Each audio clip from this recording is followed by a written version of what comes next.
second day. We've got just a couple panels for you this morning, and then we're going to head over to New Foresters for lunch. And Debbie is preparing lunch for everybody for free. So please come and join us afterwards. And again, just a thank you to Waterstones, to Amy Dunne. Is Amy here? Oh, hi. Amy really helped this year and took on a lot of the marketing and everything. So thank you to Amy as well. And to everybody for being here.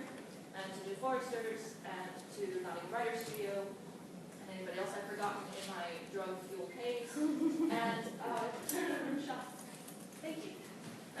I'm Michelle Grubb, and if you've not seen me before, it's because I've actually not been here before. This is my first go at a Bold Stroke Books event. I'm a Bold Stroke Books new author. My book is coming out next year in, I don't know when, probably around this time next year. As you can tell, I'm not actually from the UK. I'm from Tasmania, which is the little island at the bottom of Australia, and it's lovely, so go and visit. And I'm just living north of London at the moment with my soon-to-be wife.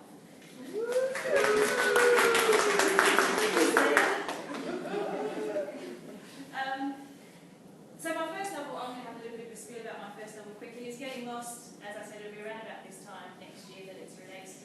It's essentially the story of a tour manager on a bus who works for a bus tour company throughout Europe. And there's a dodgy kind of person on the bus that she leads around Europe, and obviously some mystery and a bit of romance around all of that at the same time as well. The last time I was actually asked to speak in front of a group of people was in Tasmania. It was a workplace, it was very exciting, a workplace health and wellbeing breakfast, and I was the very first speaker to speak at 7:30 in the morning. As you can imagine, I wasn't too happy about it, so this is delightful. This is almost lunchtime for me to be speaking first head off the rank. I'm going to introduce our panel. We've got a very kind of light-hearted panel today. We're not doing any particular readings, we're actually asking each other questions and hoping that you ask us some questions as well. Preferably not the three people. If anyone else can ask questions, we'll ignore any hands up from you. We've got Justine Saracen, an award-winning author of thriller, romance, intrigue and adventure novels, and that they take a look at great events in history. Her latest book is Waiting for Violins. We've got Amy Dunne, who we saw yesterday. We saw everyone yesterday besides me, and she is an author of a young adult novel, Secret Lies, which I think is almost becoming cult fiction in the young adult world. She's received outstanding reviews, and she's got a novel that's coming out later on this year as well. And Jane Fletcher is an award-winning author of fantasy romance novels, and she's got millions of them already. She just writes all the time. So please think of some questions. Feel free to ask them. We won't bite, well I won't bite, I don't know about these three, Rich. I won't bite, just to if you ask. Although apparently if you buy 4 books you get to have sex with. That's another incentive. 4 of the same book is perfectly fine. I'll start off the questions if that's okay.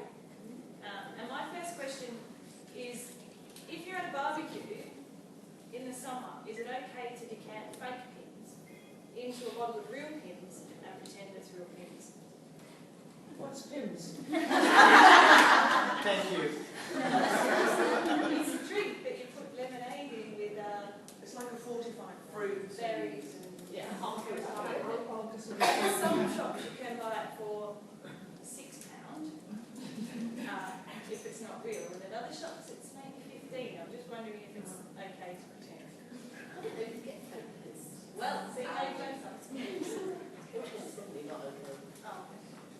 See, I think it is okay, depending on when you're serving it. If you serve it at the start of the evening, people are going to know. If you serve it towards the end of the evening, they're not going to mix. They're not going to have a drink. So we all want to have fake pins. Really good practical advice. Shall I ask another? You go on. Oh, this is actually for Jane, and it's a little bit more serious. It never occurred to me personally that writing fantasy affords you a freedom you may not otherwise have. But is the challenge ensuring your story is credible? Bit serious. If it's actually a challenge, it has to be believable. That is, I don't think there's any more challenge than anything else.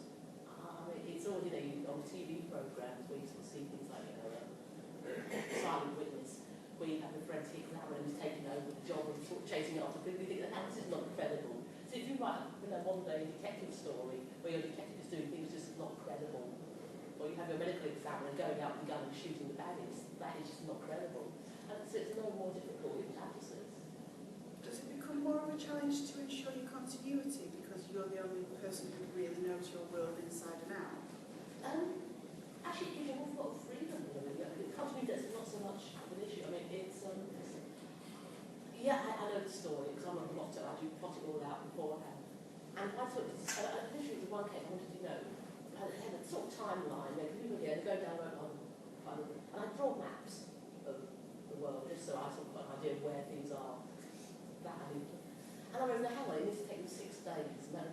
So I said, rubber. I sort of had an extra couple of loops on the river. So you've got that freedom in your river. And that's the thing you can do that the reefs don't actually care how long the river is, as long as it makes sense. If you sort of say it's 30 miles by river and then, as long as it makes sense, they're not going to care. But you have those maps and that timeline and that plot to ensure your continuity for yourself.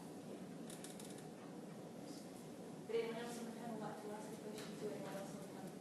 Is there any Oh, audience? I have a question. I have a serious question of the audience as well, of my fellow panelists. Just how much time do you waste every day on Facebook?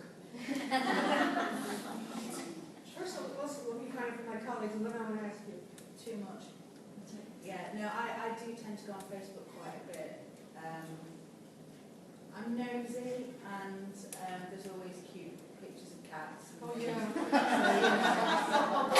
Yeah, anything that's cute, put it on, and floods and tears, and sharing it with everybody else. But when I left uni, all my friends kind of dispersed throughout the UK and the world, and I mainly use it to kind of keep in contact with them.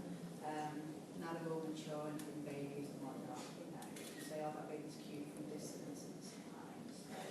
But I go on it every day, quite a lot, more than I should, really. I don't go on Facebook an awful lot. One of the things that, my real job is a software engineer, and I'm not a security expert, but I do actually understand a bit of how the computers work and so forth. So I have my security settings at a level that I want them at, and I disable third-party cookies just as an automatic thing. And you disable third-party cookies, and Facebook drops to a total crawl. My previous computer, there's nothing terribly bad about it. I just don't like that. It's real snooping to my mind. So I just disable third-party cookies. Facebook just goes through an absolute crawl. It would take like 2 minutes to load each page. You click on down. Because it's just so much information gathering on what your groups are, what you're connected. I still go on Facebook. Well, that's like not putting sugar in your coffee. I still go on Facebook, but probably no more than 5 minutes a day. It's so useful though as an author, because you can get in touch with readers across the globe, and I mean that's amazing, for free.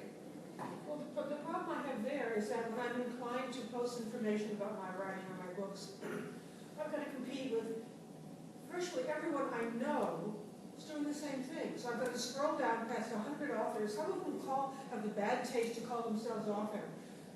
Jane Smith author, or whatever. I mean, there's 3 or 4 women who don't realize how very amateurish it is to call yourself author. I call myself author, just to clarify. I have it as all of it good, because it's so to my personal. Oh yeah, no, but these people who make it as their name. It's sort of like Jane author. Oh yeah, no. Yeah. Let me finish. So you scroll down underneath these, you put your little pathetic picture of your cover there, but it's with 100 other covers, and so everyone else who's looking at it is scrolling down past yours. So I find that a bit off-putting. I was going to say, not to defend one way or the other, but I know a lot of people who use Jane Smith author because that's a separate page from their Jane Smith page.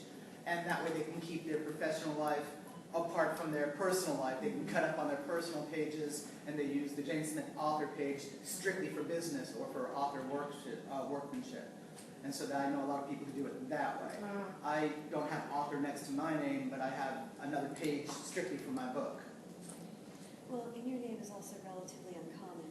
If There's your only name two people in the world with my name. Yeah, if your name actually was Jane Smith, it makes sense to put Jane Smith author, because if somebody's doing a search for you on Facebook, they'll know that that's the one they're looking for, is the one who writes books. But the question was how much time you spend on Facebook. Oh, I spend too much because I do love baby animal pictures. I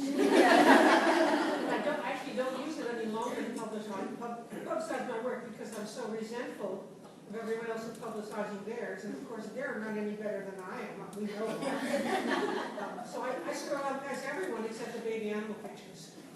Michelle? I post them. Well, I try to limit the amount of time. I actually have a lot of spare time. And I've found, because I can't work, because I have to get married first, so I'll do that.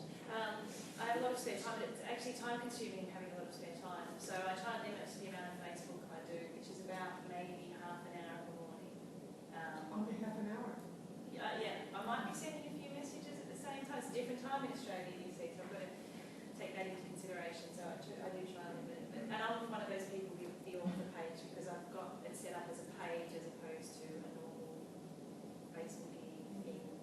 It seems, I don't know, and I got mixed reviews. I tried to find out what most people did. Some people just have the normal Facebook and it's their author bit, and then I thought, oh, I need a page. So I went with a page. It's okay, it's hard to kind of manage sometimes because I don't really understand. I think that's why I do it only half an hour, because I don't really understand what I'm doing half an hour. What is that hashtag? I like the hashtag. That's Twitter. Spends more than an hour. So you go to Facebook now? Spends more than an hour every day on Facebook. What was the question? What's the question? More than an hour a day on Facebook. Collectively. Yeah. Oh, okay, maybe that. Yes, thank you. Probably more relevant to Justine, but when you write a book, besides them, you've got main characters. You're telling your main lead. You sort of have to imagine being them, then something with a reflection of you. That's one of all your characters. Which one do you think is the most like you? Which has got more of you believing in or reflecting in that character? The one you wrote. And why? No, I really can't say because as I write the novel, it's embarrassing because the main character I write is never my age. I'm too old to be a main character, so I have to have a main character who's about between 30 and 40. That will cover my young readers and my middle readers. And so while I'm writing, I become 40 again. It's rather nice. So there's not one that's more than any other. I think I put a little bit of myself in everyone, or maybe I just like to think I do. Like with the Renegade, that's set in the apocalyptic future. I like to think I could be a survivor, but I'm not, quite obviously. But it's still quite nice to think, well, what would I do? And with Secret Lies, that's probably the one that's more me, because I reflected on being a teenager, and I was a very angsty teenager. So I could just pour that into the book. So that's probably the one where I can relate most to the characters, and I see a little bit of myself in there. But that's part of the fun of being a writer. You can, as well as making characters, you can put sneaky bits of yourself in there. And sneaky bits that only other people might get. Yeah, like my mum, she probably read it and was like, oh, I remember that, it was horrendous. So, yeah. I've got a question. If you're speed dating, what would your first question be after the obligatory hello? Do you like opera? I have very high standards. She counts for why I'm single. What if they said no? That's it. Move on. I don't think I can answer this with my wife watching. I'd say you look like a very lovely person, so I'm happily married, and my wife's bearing it now. That's what I'd say. Actually, my first question is speed dating will probably be, how long have you had? I've got 2 minutes. What about you, Michelle? I'd be so embarrassed. I'd probably just bang out something like, "Oh, isn't it a nice day?" or something completely irrelevant. I don't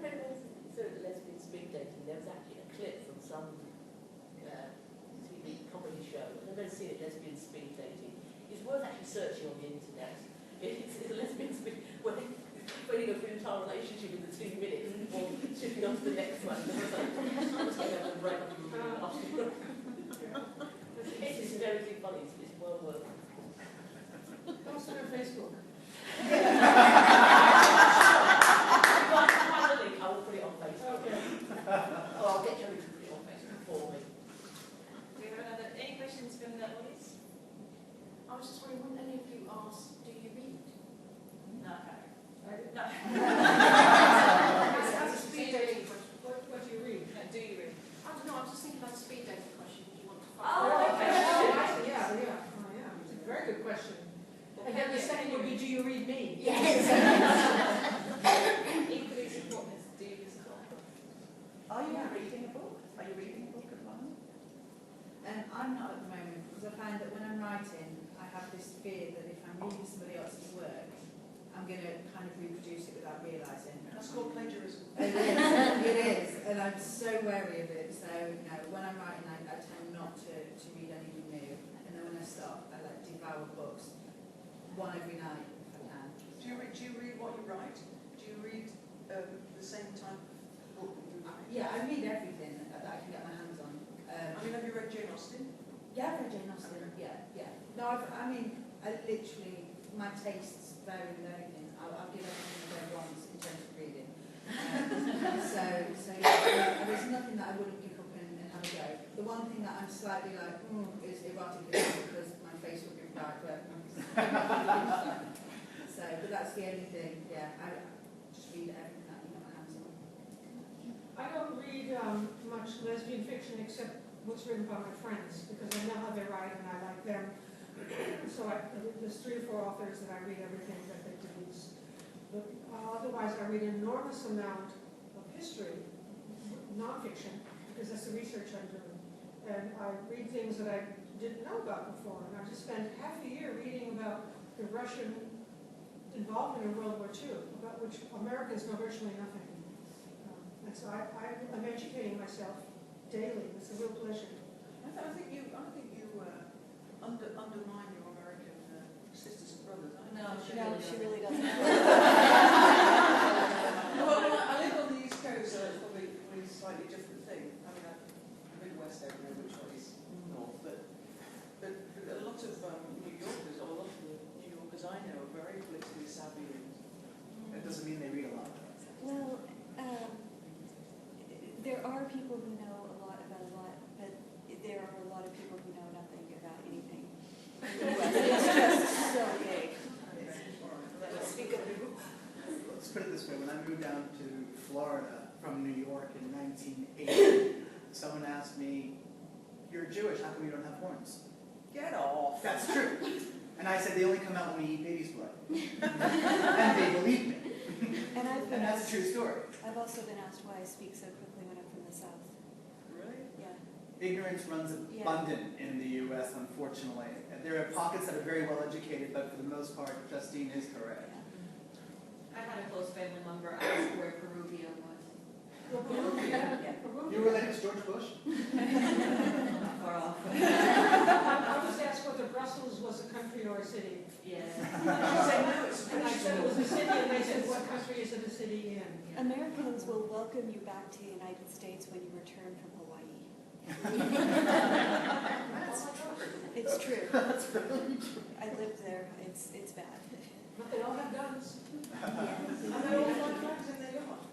They all, Fly flags in the yard. yeah, unfortunately, it's flags from wars that ended years ago, and they just haven't Well, realized it. there's a lot of stars and stripes. Yeah. I have a question. Do any of you have a favorite author that you kind of return to over and over again? I was actually going to say, because, well, I was pretty bad, I really, if that's the question before. When I started writing, I actually couldn't read. Because maybe I'm now better that I can write and read. But I find when I'm reading, because the words are actually happening inside your head, if I'm really totally immersed in the book, I start thinking in return. I pick up the writer's style. I know when I read Hemingway, the week after I was thinking in short sentences. Bad for your brain. So I can do it now, but I certainly could when I started writing. Yeah, I don't have a favorite. I just like a lot of different things.